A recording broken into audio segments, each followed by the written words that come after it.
Muy bien, sábado por la mañana y es motivo de alegría y de gozo estar juntos para estudiar la palabra de Dios. No sé si recordáis cuando tuvimos nuestra primera sesión de estudios, lo que dije respecto al estudio de este tema. ¿Alguien se recuerda lo que dije? No hay enunciado ningún tema, ¿no? No, todavía no. Estoy recordando lo que vimos hace una semana. Sí, el primer día dije que la razón por la cual estudiamos esto, porque algunos dicen, bueno, ¿por qué no, entiendes, estudiar otras cosas? ¿Por qué invertir tiempo en esto? ¿Por qué invertir tiempo en esto? Muy bien, muy importante. Estudiamos esto porque esto nos desafía y nos obliga a vivir en santidad, que es una de las cosas que en muchos círculos evangélicos está ausente. Se le sigue dando poca atención a eso y se sigue teniendo en poco esta cuestión de vivir vidas santas delante de Dios. Muchos cristianos siguen mintiendo, robando, sí, cristianos que roban. ¿Cómo es eso? Sí. Si tú trabajas en una empresa y te has comprometido a trabajar 8 horas al día y solo trabajas 7 y la otra hora te la pasas jugando, tonteando, bromeando, le has robado 1 hora a la empresa. Si debes de comenzar a las 8 y comienzas a las 8:10, esa mañana le robaste 10 minutos y es así. Hombre, pero eso es una exageración, que no es exageración. No sé si en alguna ocasión en esta congregación, cuando he tenido el privilegio de predicar, he contado una historia, no una anécdota, una historia tan real, tan verídica como la voy a mencionar ahora. Tengo un libro en mi biblioteca que se llama El hombre de negocios cristiano. Está en inglés. The Christian Businessman. El autor se llamaba, está con el Señor ya, John E. Mitchell. Era el presidente de una empresa grande en la ciudad de Dallas. Era un hombre cristiano. Era miembro de una iglesia presbiteriana muy conservadora en la ciudad de Dallas. Y allí trabajaban sus hermanos, sus sobrinos. Y este hombre, como un acto de bondad, daba trabajo, empleo, a estudiantes del seminario de Dallas, del cual yo era uno. Y la idea era esta, el plan era este: cuando tengáis el horario de clases ya establecido, venís aquí y decís a esta persona encargada, puedo trabajar 2 horas el lunes, 2 el martes, 3 el jueves y así hasta completar un número de horas para ayudarte a tus gastos el salario era igual que a los demás empleados. Yo trabajé allí 4 años y medio. Allí. Todavía llevo las marcas en los dedos porque era una fábrica de maquinarias pesadas. Se trabajaba con unas planchas de acero pesadas. Y había un estudiante, hubo un estudiante en el seminario que tenía un turno de noche. Él estudiaba por el día y había un turno de noche.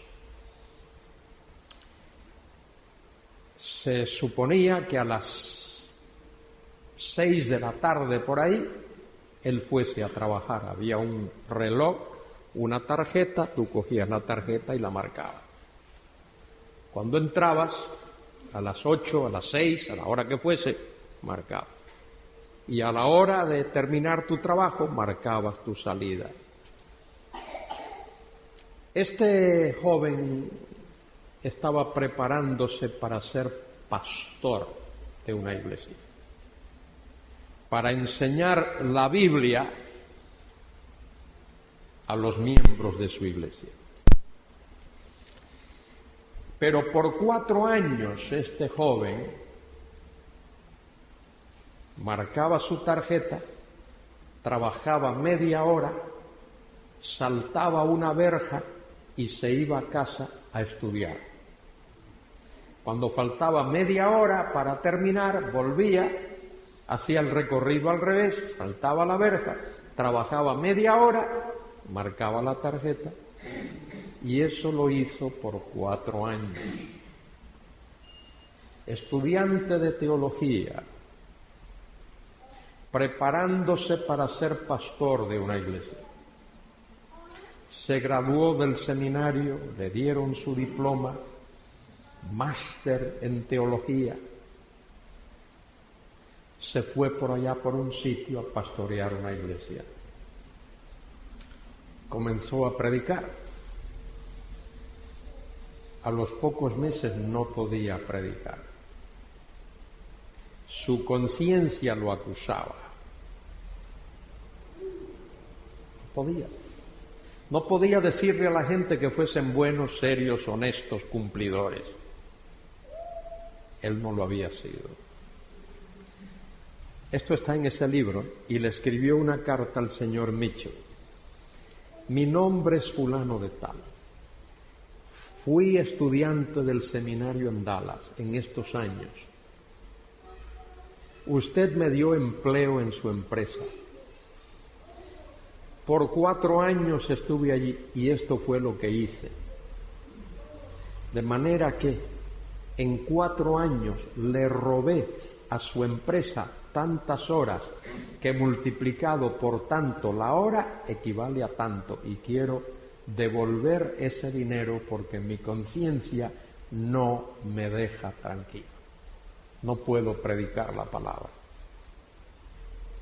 Hay cristianos que roban y que mienten, y algunos extorsionan. Y hay jóvenes estudiantes de la secundaria y de la universidad que engañan, que cometen actos de injusticia, que no estudian y luego quieren aprobar sus materias y tienen que engañar, tienen que mentir, tienen que llevar sus chuletas escondidas a la hora del examen. Acabo de leer en un periódico norteamericano el caso de una persona muy rica, miembro de una familia que tiene dinero para llenar esto aquí. Y esta persona se matriculó en una universidad y le pagó $20,000, unos 16,000 euros, a una persona para que le hiciese todos los trabajos escritos, todas las tareas, por 4 años. esta persona estuvo haciendo. Y ahora recientemente esta persona que recibió ese dinero en un programa de televisión denunció eso. Y la persona tuvo que devolver el título a la universidad. Bien hecho. Bien hecho. Entonces, ¿por qué estudiamos esto de la segunda venida de Cristo? Porque a la luz de su venida y frente a la realidad de que todo lo que tenemos aquí en este mundo va a disolverse, dice Pedro, segunda de Pedro 3, 10 en adelante, ¿cómo no nos conviene, es propio, tener una santa manera de vivir? Y San Juan dice que todo el que tiene esta esperanza en Él se purifica, como Él es puro, se santifica como Él es santo. Y Pablo habla de la corona de justicia que el Señor, juez justo, dice Pablo, me dará a mí, y no solo a mí, sino a todos aquellos que aman su venida. Y como cristianos tenemos que vivir a la luz de la realidad de que Cristo viene y que tenemos que dar cuentas a Él por lo que hayamos hecho en el cuerpo. 2 Corintios 5:10, sea bueno o sea malo, porque cada uno dará a Dios razón de sí. Papá no va a responder por el hijo, ni por la hija, ni por la esposa. Cada cual, cada uno, dará a Dios razón de sí. Es importante entonces entender eso. Y nosotros los predicadores tenemos una tremenda responsabilidad. Tenemos una tremenda responsabilidad. Poner nuestras prioridades en orden y nuestros compromisos en orden. Le digo a mi familia, ellos lo saben. En mi vida tengo 3 prioridades, 3 compromisos que están por encima de todos los demás. Dios primero, su palabra y su iglesia. Esos son mis 3 compromisos. Todo lo demás está supeditado a eso. Primero Dios, luego su palabra y su iglesia.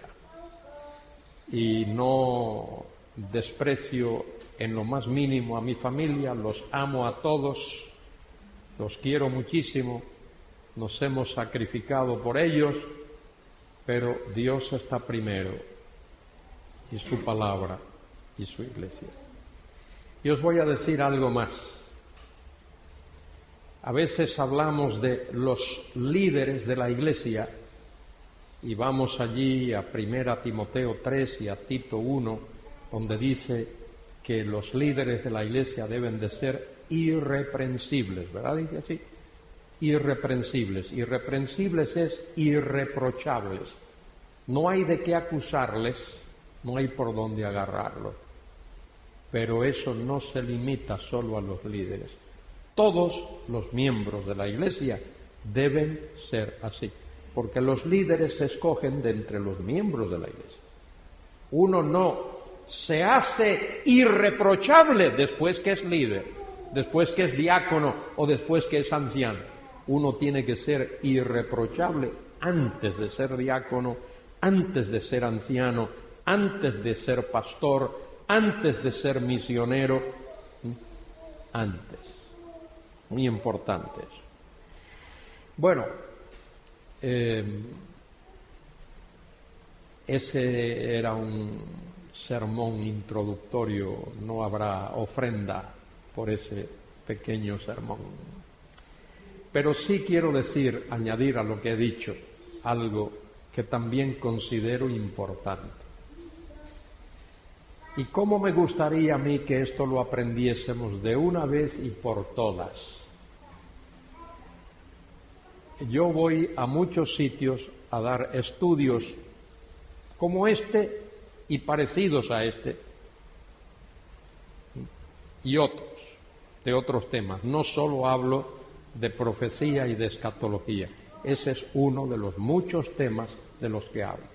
Hablo de cristología, hablo de la doctrina de la salvación, hablo de la Iglesia, hablo del Espíritu Santo, hablo de muchas otras cosas y estudios de libros de la Biblia. Pero observo que hay cristianos que tienen alguna preguntita guardada. ¿Me explico? Y a todo predicador que pasa por allí le hacen esa misma pregunta. Y mire usted, esto se lo he preguntado yo a no sé quién, que ha pasado ya varios, y lo vuelven a preguntar. Y parece ser que son personas, como dice Pablo, que siempre están aprendiendo y nunca vienen al conocimiento de la verdad. Nosotros tenemos que hacer o debemos de hacer como hacen los jovencitos, los niños y los más adultos cuando van a la escuela. Uno va y se matricula en el primer curso y estudia o debe de estudiar y se examina y luego pasa al segundo y estudia y se examina y luego pasa al tercero y luego hace lo mismo y pasa al cuarto y luego se gradúa. Y uno debe de graduarse. Y en la vida cristiana, aunque uno siempre está aprendiendo, en estas cosas también uno debe de llegar a un nivel donde hay ciertas preguntas que no es necesario hacerlas. No es necesario.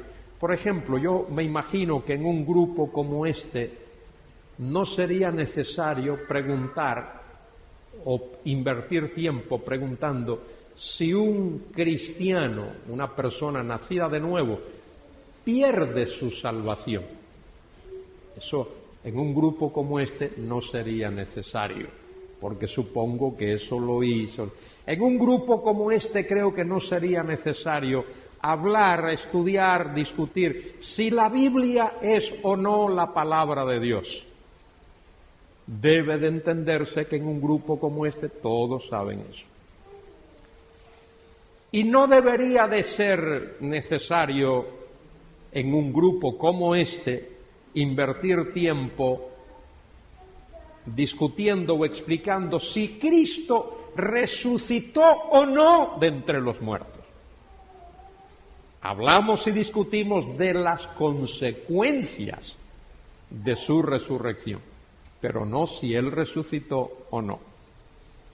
Entonces, no quiero que nadie se sienta ni atemorizado ni intimidado por esto que he dicho, solo que cuando preguntemos, asegurémonos que las preguntas que hacemos tienen de verdad trascendencia, si forman parte de una duda seria que tenemos o un vacío de conocimiento que tenemos, y entonces a partir de ahí pues intentamos procurar una respuesta.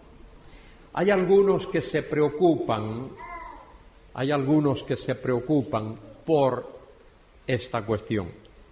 ¿Qué pasará con los infantes, con los niños, como ese que tiene Elizabeth ahí a su lado? Él sabe de qué se trata. Mira cómo va la cosa. ¿Qué pasará con un niño como ese el día del rapto, cuando el rapto tenga lugar? Esa es una preocupación que muchos tienen. Bueno, ¿cuál es la respuesta a eso? La Biblia no nos dice nada. Entonces, la Biblia no nos dice nada de qué pasará con los niños. Ahí tenemos que especular un poquito, conjeturar otro poco para entender algo que nos satisfaga, ¿eh? Que nos satisfaga. Y no ir más allá de eso. Y no ir más allá de eso. En cierta ocasión Cristo dijo: dejad a los niños venir a mí, porque de los tales es el reino de los cielos. De manera que, como estamos aquí especulando respecto de esto, yo os voy a decir cuál es mi especulación, y no tengo ningún versículo de la Biblia que dar. No tengo ningún versículo de la Biblia que dar. Mi especulación es que los niños, hijos de padres creyentes, que no han llegado a esa edad de conocimiento cuando ellos pueden decidir, cuando no son capaces de decidir, hacer una decisión, esos niños serán arrebatados cuando el rapto tenga lugar. Creo que los hijos de padres no cristianos que se han de quedar en la tierra después del rapto, esos se van a quedar con sus padres. Esos se van a quedar con sus padres. Y van a experimentar lo mismo que van a experimentar sus padres. Creo que la muerte de Cristo en la cruz del Calvario incluye esa expiación de Cristo en la cruz, incluye a esos niños, hijos de padres creyentes, que todavía no han llegado a lo que se llama la edad de responsabilidad. Es más, creo que la expiación incluye también a aquellos que han nacido sin la capacidad de creer, personas discapacitadas, no tienen la capacidad mental para creer, esos minusválidos profundos que no tienen la capacidad de creer. Creo que esos están incluidos en la expiación que Cristo obró en la cruz del Calvario. De manera que no tengo versículo, no tengo pasaje de la Biblia, pero mi intuición y lo que leo de las Escrituras, lo que he leído, me lleva a pensar así. Los pequeños hijos de padres cristianos, cuando esos padres sean arrebatados, esos niños serán arrebatados también. Se supone que si han llegado a la edad de la responsabilidad, que ya pueden creer, sus padres los hayan evangelizado para que hayan hecho una decisión por Cristo. Yo creo en el evangelismo de los niños. Creo que a los niños hay que evangelizarlos. Y creo que deberíamos de invertir mucho tiempo evangelizando a los niños. Una persona de 60 o de 70 o de 80 años tiene poco camino que recorrer. Un niño tiene mucho camino que recorrer. Entonces sería bueno invertir más tiempo evangelizando a los niños. Como lo que he dado es una opinión y es una conjetura, aquí otros pueden tener su opinión y su conjetura. Si alguien puede iluminarme, enseñarme algún pasaje de la Biblia que diga lo contrario a lo que he dicho, que se sienta en libertad de hacerlo, porque estamos aquí para aprender. ¿Entendemos esto? Es lo que he dicho. No pregunto si estáis de acuerdo. Pregunto si has comprendido lo que he dicho. Eso es lo que más me interesa. No tanto si estás de acuerdo o no estás de acuerdo. ¿Sí? Hemos hablado ya, voy a poner esto aquí.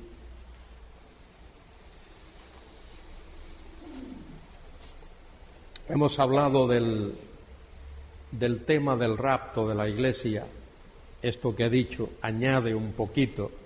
Hoy nos corresponde primordialmente hablar del milenio, del reino del Mesías, del reino del Mesías.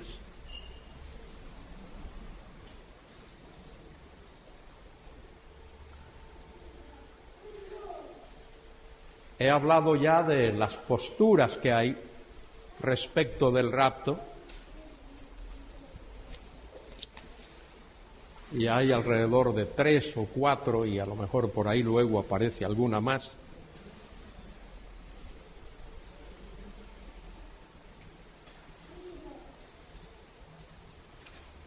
Hay algunos que creen en un rapto parcial, que solo los buenos cristianos serán arrebatados, solo aquellos que están en comunión con el Señor.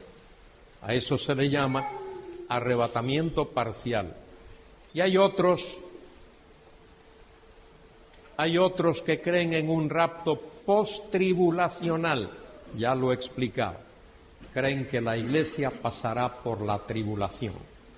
Y expliqué anoche que hay 2 razones fundamentales de por qué estos que creen así lo creen. Una es una cuestión de hermenéutica, de interpretación, y principalmente gira alrededor de la cuestión del tema importantísimo que es confundir Israel con la Iglesia. La pregunta es, ¿pasará Israel por la gran tribulación? ¿Sí o no? La respuesta es sí. Entonces, si tú crees que la Iglesia es Israel, entonces vas a decir que la Iglesia va a pasar por la gran tribulación. Esa es la primera cuestión. Y la segunda es que en los evangelios y en algunas de las epístolas se habla de los sufrimientos terrenales de los cristianos, nuestros sufrimientos terrenales.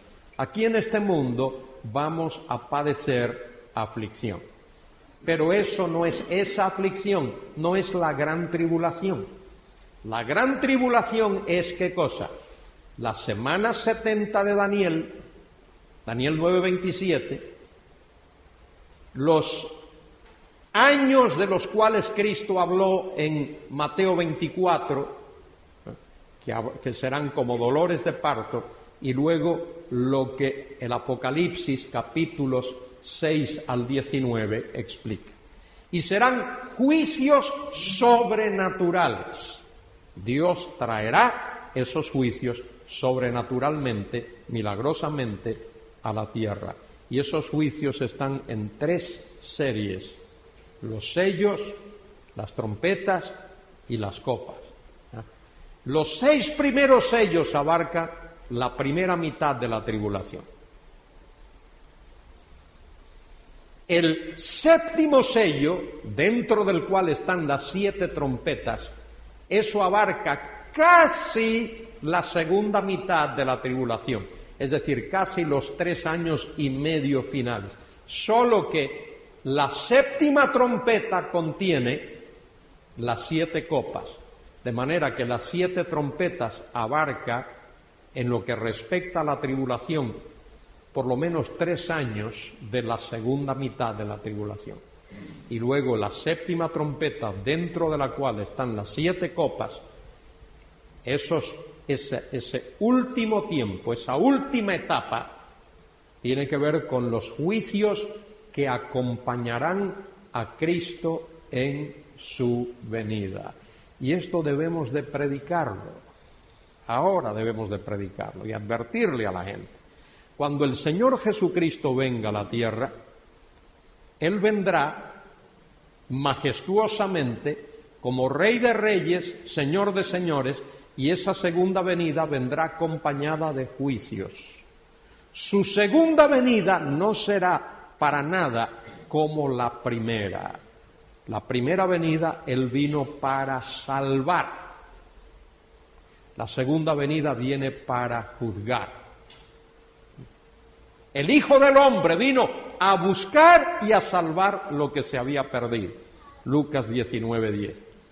Y dice allí en San Juan 3, como Moisés levantó la serpiente en el desierto, así es necesario que el Hijo del Hombre sea levantado, para que todo aquel que en Él cree no se pierda, mas tenga vida eterna. Porque no envió Dios a su Hijo al mundo para condenar al mundo, sino para que el mundo sea salvo por Él.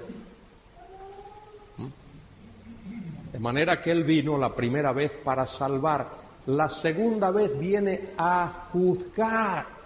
No vendrá a salvar, vendrá a juzgar. Y esos juicios de las copas acompañan a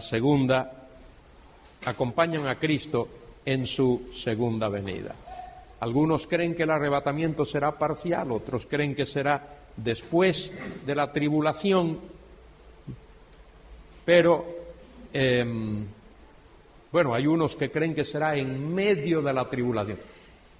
Esta interpretación tiene como base el hecho de creer que los 3 primeros años y medio de la tribulación son de paz. Paz. Y entonces, como son de paz, solo la tribulación será los 3 años y medio siguientes.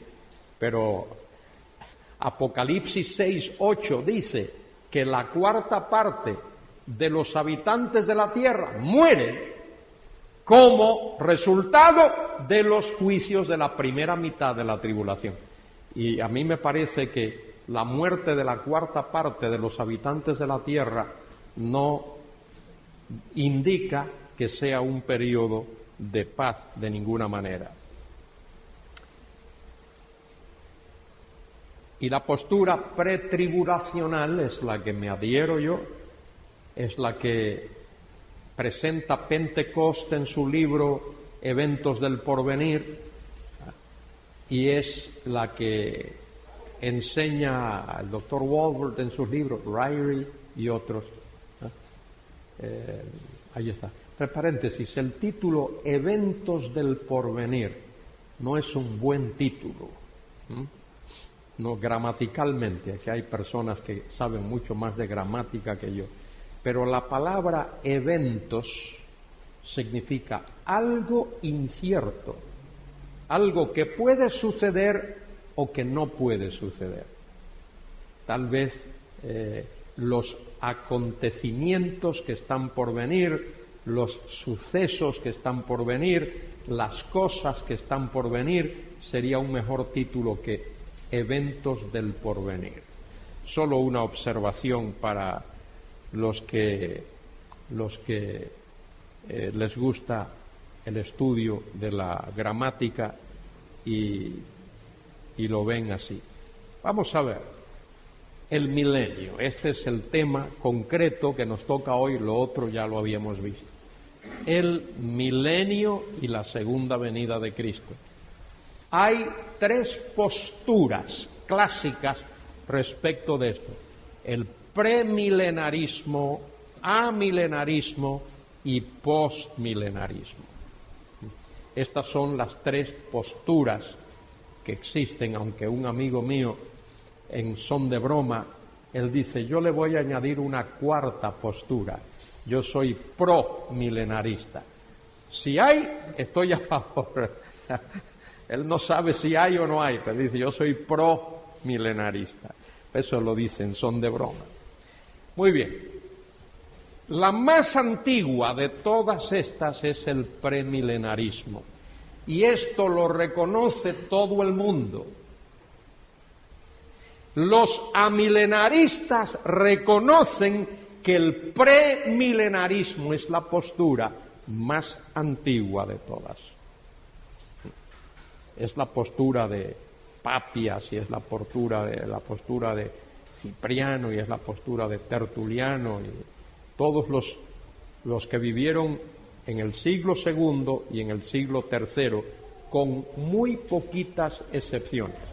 Por ejemplo, Orígenes vivió entre el siglo II y el siglo III y él sentó las bases, aunque uno no puede decir que él fundó el amilenarismo, pero sí fundó las bases hermenéuticas para el amilenarismo. ¿Qué pasa con esto de premilenarismo? No quiero ser muy técnico aquí. Como nos decía Ryrie en las clases, cuando nos enseñaba, decía, muchachos, no compliquéis lo simple, simplificad lo complicado. Eso era su lema y es así, sus clases eran así, muy técnicas, muy lógicas y las cosas complicadísimas él era capaz de simplificarlas y nunca complicó lo simple. Muy bien, ¿cuál es la cuestión con esto del premilenarismo? ¿Cuál es el tema? ¿Cuál es la cuestión con esto?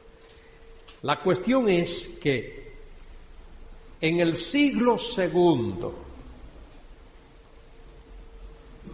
y en el siglo III, los padres apostólicos que creían en el reinado terrenal de Cristo de 1000 años,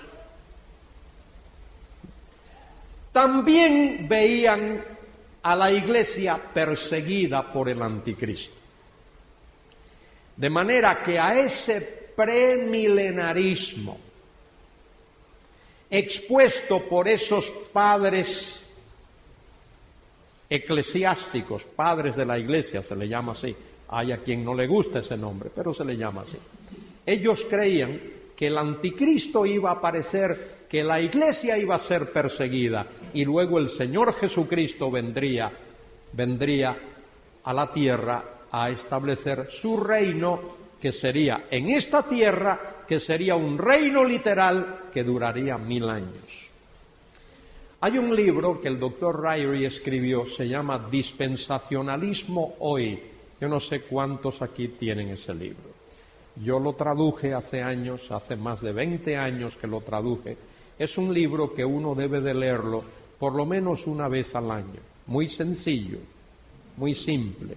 Y allí Ryrie sienta bases muy importantes para la hermenéutica, para la historia de la Iglesia, para lo que enseñé un día aquí sobre la teología del pacto y también para la llamada teología que se le llama así dispensacionalista. Él lo explica ahí. Yo recomiendo que ese libro se lea. Ryrie lo escribe de una manera tan caballerosa. Ahí él no ofende a nadie.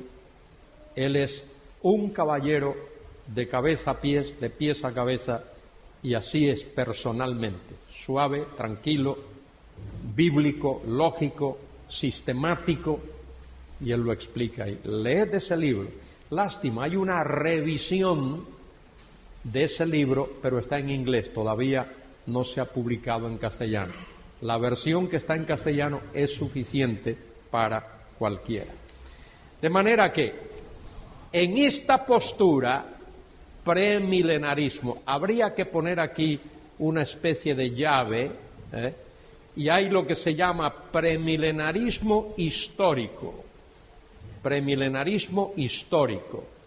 Esos son los padres apostólicos del primer siglo y del... Aunque ese nombre, premilenarismo histórico, es un nombre moderno. Es un nombre que surge a partir del siglo XVIII para acá. A partir del siglo XVIII. Premilenarismo histórico porque esos eran premilenaristas. Solo que no tenían claro la cuestión de el rapto de la Iglesia antes de la tribulación. Eso no lo tenían claro. Y quienes teológicamente en tiempos modernos aclararon eso, o por lo menos lo expusieron con alguna claridad, fueron los fundadores de las asambleas, Darby, Tregelles y otros más. Fueron los fundadores de las asambleas los que aclararon esa cuestión de que la Iglesia sería arrebatada antes de la tribulación. Hubo otros, porque se han descubierto documentos de la Edad Media, mire, donde había hombres que exponían lo que se ha llamado dispensacionalismo. Lo que se ha llamado dispensacionalismo. Ya hablé de eso aquí un día. De manera que el dispensacionalismo no es como algunos por ahí en España y fuera de España han dicho, bueno, eso es una teoría moderna, nueva, de estos hombres. No, ya en la Edad Media hubo hombres que enseñaron el tema de las dispensaciones. Ahora, definiendo esto de premilenarismo otra vez. Premilenarismo es la postura que dice que Cristo viene personalmente a inaugurar su reino terrenal. Que ese reino, además de ser terrenal, además de ser en la tierra, durará 1000 años. Durará 1000 años. Bien. Esa postura se basa en una hermenéutica literal, normal, histórico-gramatical, llana, como mencioné anoche. Luego está esta segunda postura que se llama amilenarismo. Y la mayoría de los teólogos entiende que el fundador, el padre de esa postura, fue San Agustín de Hipona, que vivió en la segunda mitad del siglo V y principios del siglo V, 430 por ahí en adelante, San Agustín. Él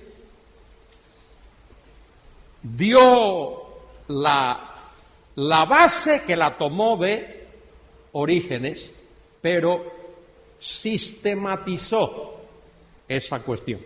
Aunque San Agustín no estaba del todo claro en eso, porque mire, San Agustín creía que el reino del Señor, que iba a durar 1000 años, solo que él puso fechas, por ejemplo, previo a la caída del Imperio Romano y luego contar 1000 años hasta llegar al, 1200 y no sé qué.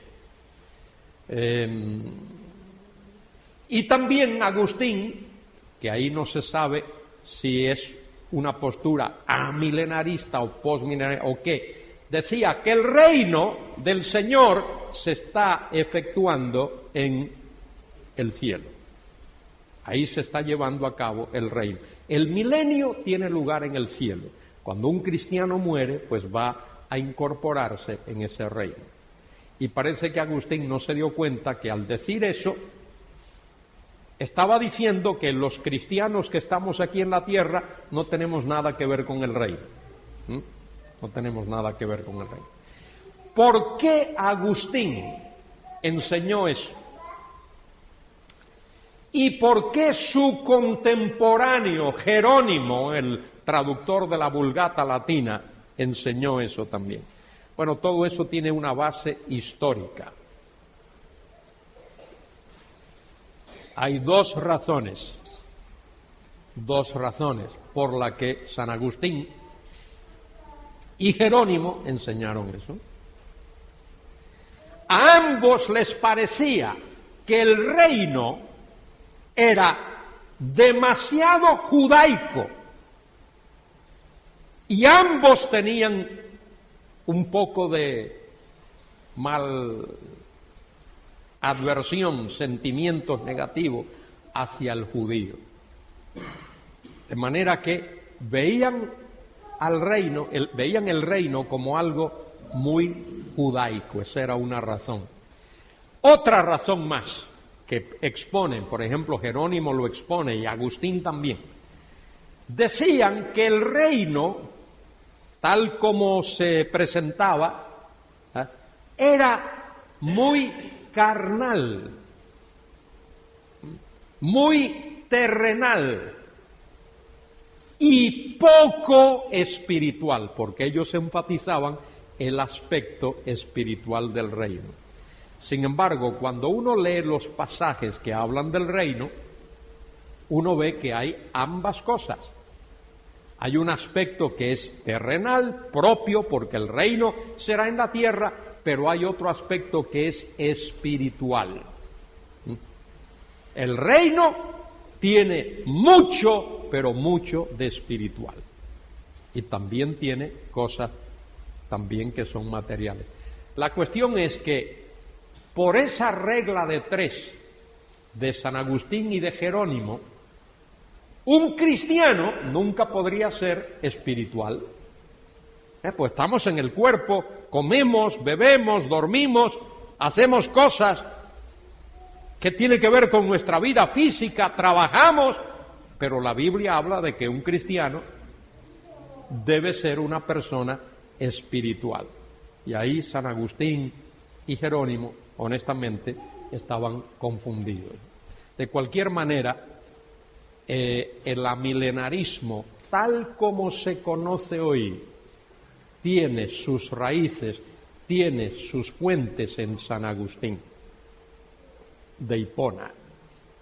Gran teólogo, hizo muchas cosas buenas para la Iglesia, sus obras buenísimas, muchos aspectos de su teología, pero en este aspecto ahí no aplicó la hermenéutica. Es interesante que San Agustín escribió un tratado de hermenéutica, un libro de texto de hermenéutica, en el que hace énfasis en que la hermenéutica, la interpretación de la Biblia, debe ser literal, normal, llana, como lo he dicho aquí, solo que él no lo aplicó. Él escribió eso, pero se saltó todas las normas que él mismo había puesto. Muy bien, vamos a ver aquí un poquito, esto tiene su historia, el amilenarismo. Todos los historiadores, como digo todos, a lo mejor hay alguna excepción, esos adverbios no son buenos usarlos. La gran mayoría de los historiadores reconocen que hubo un cisma a partir de San Agustín. Después de la muerte de San Agustín hubo un vacío, un gran vacío teológico, hubo un gran vacío exegético, hubo un gran vacío en el estudio de las Escrituras. Con San Agustín, cuando él muere, ahí se queda estancada bastante el estudio de la teología. En el año 476 tiene lugar la caída del Imperio Romano. El Imperio Romano cae en el año 476. Hay un vacío de poder a causa de que ya no hay un emperador allí. Y comienza en ese año, 476, la llamada Edad Media, el feudalismo, los señores feudales, por todo lo que antes fue el Imperio Romano. Y en el año 600, Gregorio I el Grande es elegido Papa en Roma y se ve que hay una decadencia otra vez en el estudio serio de las Escrituras. En el año Hay dos cosas que comienzan, muy importantes. Las cruzadas, periodo de las cruzadas, recuperar los lugares sagrados que los musulmanes habían capturado, y el movimiento de las universidades. Se fundan las primeras universidades, Bolonia, París, Montpellier, una serie de universidades en Europa. La primera en España creo que fue en 1210, en Palencia, luego la de Salamanca, más o menos por ahí, unos 10 o 15 años después, en Salamanca, y comienza también el movimiento de monástico, que ya había comenzado antes, pero ahora adquiere más fuerza el movimiento monástico. Con las universidades ocurre lo siguiente: la filosofía invade el campo de la teología. Y la mayoría de los teólogos son más bien filósofos. Anselmo, Abelardo y otros son más filósofos que teólogos. Poco estudio exegético de la Biblia. Y luego viene el período del Renacimiento, 1350, en que el humanismo comienza a meterse también, tomar auge en la vida de la Iglesia, el humanismo, la cultura, la pintura, la escultura, la literatura, todo eso, y un abandono tremendo de el estudio de las Escrituras hasta los prerreformadores. Wycliffe us Savonarola, siglo XIV al siglo XV. Siglo XIV, finales del siglo XIV al siglo XV. Y luego el estudio serio de las Escrituras, el regreso al estudio de la palabra, tiene lugar en el siglo XVI con los reformadores Lutero, Calvino, Zwinglio, Melanchthon, Teodoro Beza y otros. Pero ¿qué ocurre? Muchos de esos hombres, Lutero y Calvino, se nutren de la teología de San Agustín. Se nutren de la teología de San Agustín. En su escatología, San Agustín es amilenarista. Lutero adopta lo mismo, y Calvino adopta lo mismo. Y otros de esa época adoptan el mismo amilenarismo. ¿Por qué? Porque cuando contemplan el escenario histórico de aquellos tiempos, no ven la nación de Israel por ningún sitio. No existe la nación de Israel. La nación de Israel se ha esparcido por el mundo. Y ellos leen el Antiguo Testamento, leen las promesas de Dios de un reino y dicen: este reino tiene que cumplirse. Creían en el cumplimiento de ese reino, pero no veían una iglesia, no veían una nación de Israel en la que ese reino pudiese cumplirse. Solo veían la iglesia y dicen: esas promesas se han de cumplir en la iglesia, y por eso ellos adoptan el amilenarismo. Lutero y Calvino y los reformadores. Solo los anabautistas, que era un grupo, llamémosle, rebelde de aquellos tiempos, creían en un premilenarismo, más o menos como el que nosotros creemos. Los grandes teólogos que nosotros conocemos hoy día, teólogos de ese periodo del siglo XIX, eran amilenaristas o postmilenaristas. Grandes teólogos. Louis Berkhof, por ejemplo, amilenarista. Charles Hodge, postmilenarista.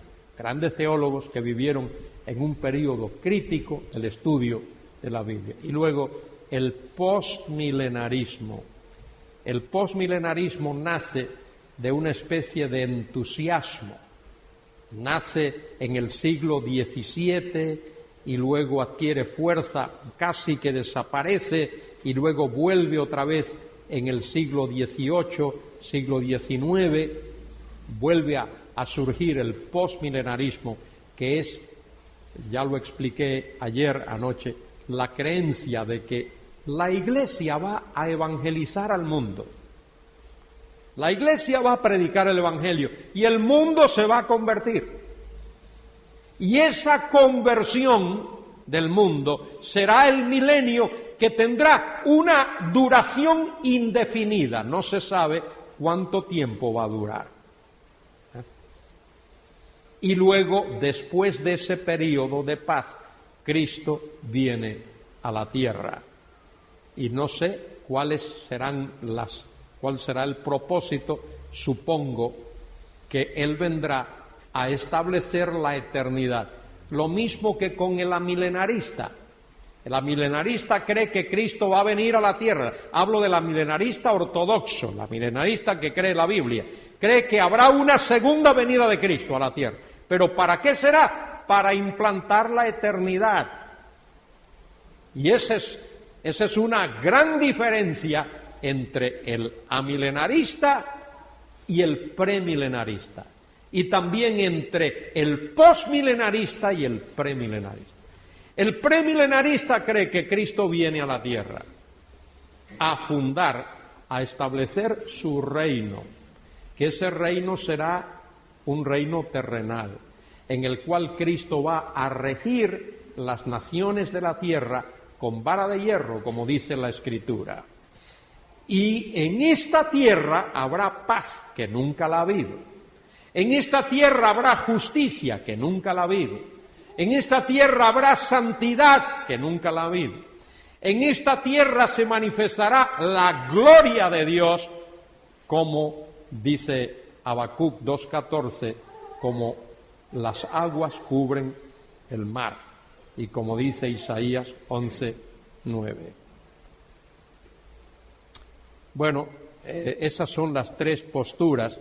Hablé también de la resurrección y luego habrá juicios relacionados con esa segunda venida de Cristo. Habrá un juicio de la nación de Israel en el valle de Josafat. Y habrá juicios sobre las naciones gentiles. No como naciones, en otras palabras, Dios no va a juzgar a España y a Alemania y a Francia y a Italia y a Sudáfrica, no, o Canadá o Estados Unidos. Dios va a juzgar a personas. Me explico. Dice, juicio de las naciones, es que ahí se traduce la palabra griega y la palabra hebrea como naciones, pero lo que quiere decir es gentiles.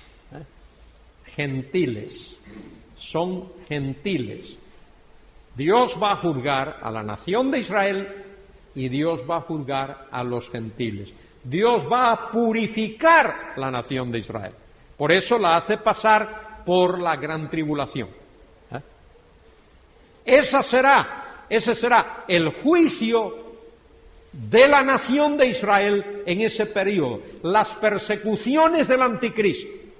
Y luego, cuando el Señor venga a la tierra, Él va a juzgar a los gentiles. Y luego habrá un juicio final, que ya hablé anoche respecto de ese juicio final.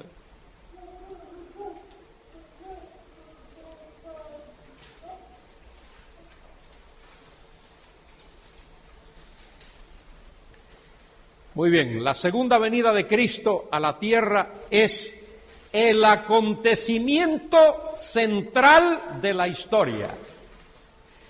Todo lo que este libro enseña apunta a la segunda venida de Cristo. Todo lo que este libro enseña apunta a la segunda venida de Cristo. Y menciono aquí que hay más referencias a la segunda venida de Cristo. Se menciona mucho más que la primera venida. La segunda venida se menciona mucho más que la primera venida. La proporción es 1:8. Por cada una vez que se menciona la primera venida hay 8 referencias a la segunda venida de Cristo. Bueno, ahora mismo casi es las 12:30. Yo no sé a qué hora queréis, hasta qué hora queréis estar aquí. Hoy comenzamos un poquito tarde. Bueno, yo tengo 2 cositas más que decir, pero no quiero cansar a nadie. Voy a decir brevemente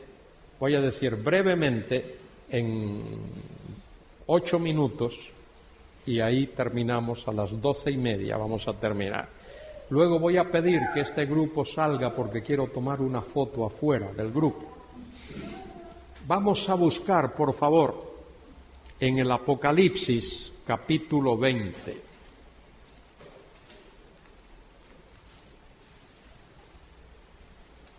Apocalipsis, capítulo 20.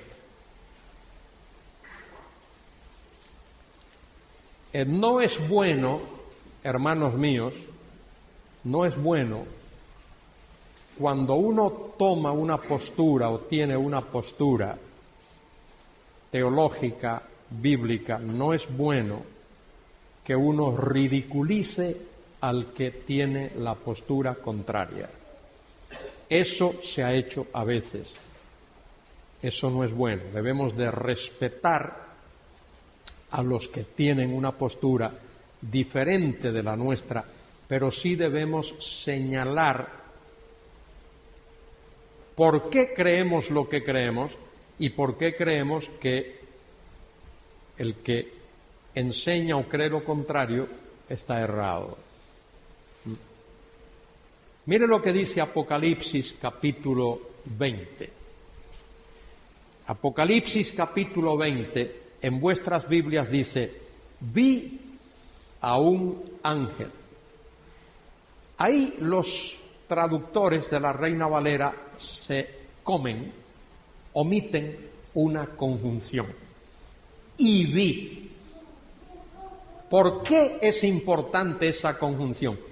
Porque se trata de toda una secuencia cronológica. La secuencia comienza con el versículo 11 del capítulo 19. ¿Qué dice el capítulo 11? El versículo 11 del capítulo 19. ¿Qué dice? Entonces vi. Ese entonces es una conjunción. Y vi el cielo abierto. Y luego habla, versículo 17, y vi a un ángel que estaba en pie. Versículo 19, y vi a la bestia. Todo eso es sumamente importante, porque ahí hay una secuencia cronológica. Cuando llegamos al capítulo 20, versículo 1, dice, y vi. Y vi a un ángel que descendía del cielo con la llave del abismo. Y ahora Juan va a utilizar metáforas, lenguaje metafórico para que nosotros entendamos. Recordemos que la interpretación literal de la Biblia toma en cuenta el lenguaje metafórico. Habla de un ángel, ser celestial, que descendía del cielo con la llave del abismo. El abismo es la guarida de Satanás. Ya el abismo ese había sido abierto en el capítulo 9 para que salieran de allí demonios terribles que van a afectar la tierra y sus habitantes durante la tribulación. Con la llave del abismo y una gran cadena en la mano. Esa llave, ese abismo y esa gran cadena es para que nosotros entendamos. Dice el versículo 2, y prendió al dragón. Y ahí está usando lenguaje metafórico para que entendamos el carácter del ser que es descrito. Prendió al dragón, la serpiente antigua, que es el diablo y Satanás, y lo ató por 1000 años.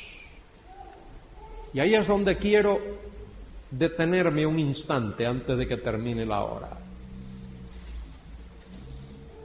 Amilenaristas y premilenaristas entienden que el milenio tiene como una de sus características principales, no la principal. La principal característica del milenio es la presencia en gloria de Cristo. Pero una de las características del milenio es que Satanás estará atado, neutralizado, no estará activo. ¿Me explico? Entonces el amilenarista, para defender su postura, tiene que decir, y de hecho lo dice, tengo muchos libros donde ellos lo dicen, que ahora mismo Satanás está atado. Bueno, tú dices que no, ellos dicen que sí. Yo te enseño libros donde ellos dicen que sí, que Satanás ahora mismo está atado. Algunos un poco así bromísticamente dicen con una cadena muy larga. Pero ni con cadena larga ni con nada. Satanás estará, cuando esto ocurra, en el abismo, estará encarcelado. Y fíjese, si Satanás no está atado, tú les preguntas a ellos, bueno, ¿y cuándo fue atado Satanás? Cuando Cristo estuvo en la tierra, cuando Él murió en la cruz, porque en un pasaje el Señor dice, vi a Satanás caer, descender como un rayo, como un relámpago. Y ahí fue atado. Sí, pero mire, en Hechos capítulo 5, Pedro le dice a Ananías y Zafira que Satanás llenó el corazón de ellos para engañar al Espíritu Santo. En primera los tesalonicenses, Pablo dice que muchas veces quiso ir a verlos, pero Satanás se lo impidió. En primera de Pedro 5:8 dice que el diablo anda como león rugiente buscando a quien devorar. Y así podemos buscar pasajes tras pasajes donde se habla que Satanás está vivo y activo en el planeta Tierra. Pero os dais cuenta de cuando uno toma una postura, tiene que defenderla, no le queda otro remedio.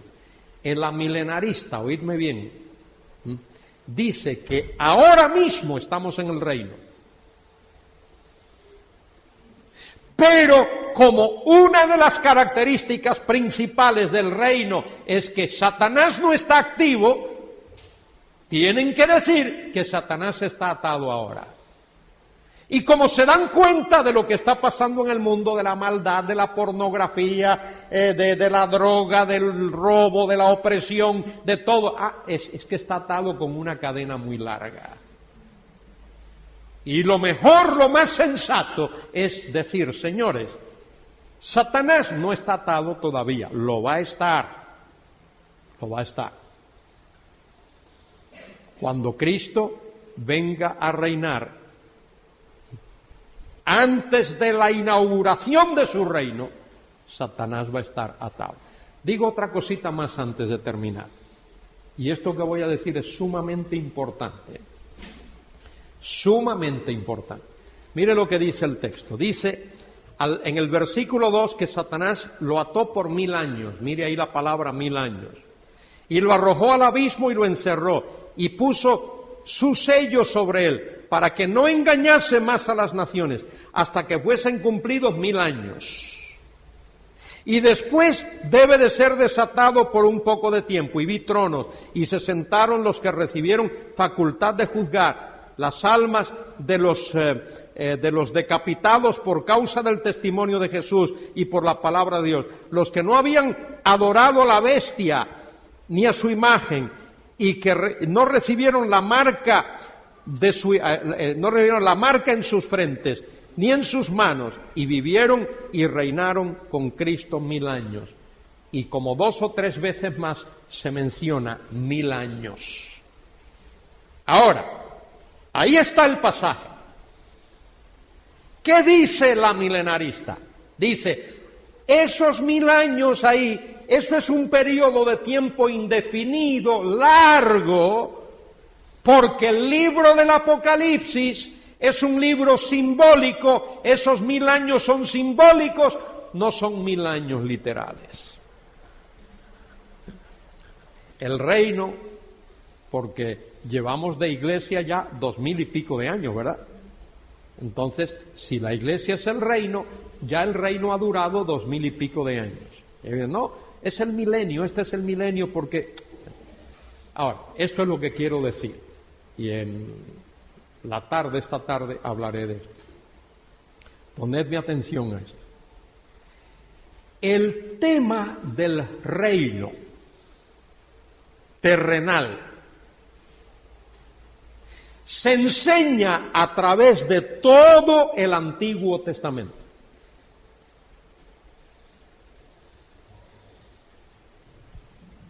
Todo el Antiguo Testamento enseña el tema del reino terrenal, de un reino terrenal, y de lo que ocurrirá, de la paz que habrá, de la felicidad que habrá, de la gloria que habrá, de la justicia que habrá. El reino, el tema del reino está arraigado en todo el Antiguo Testamento. El libro del Apocalipsis, capítulo 20, hace una contribución a esa enseñanza, entre otras, pero una contribución. Decirnos que ese reino durará 1000 años. Eso es lo que el Apocalipsis contribuye. El Apocalipsis 20 contribuye con decirnos cuánto durará esa era de gloria, de paz, de justicia, de santidad, de bendición en la tierra, cuando no habrá guerra, cuando no habrá enfermedad, cuando no habrá catástrofes, cuando el desierto florecerá como la rosa, como fue en los días de Adán y Eva. Muy importante eso que he dicho.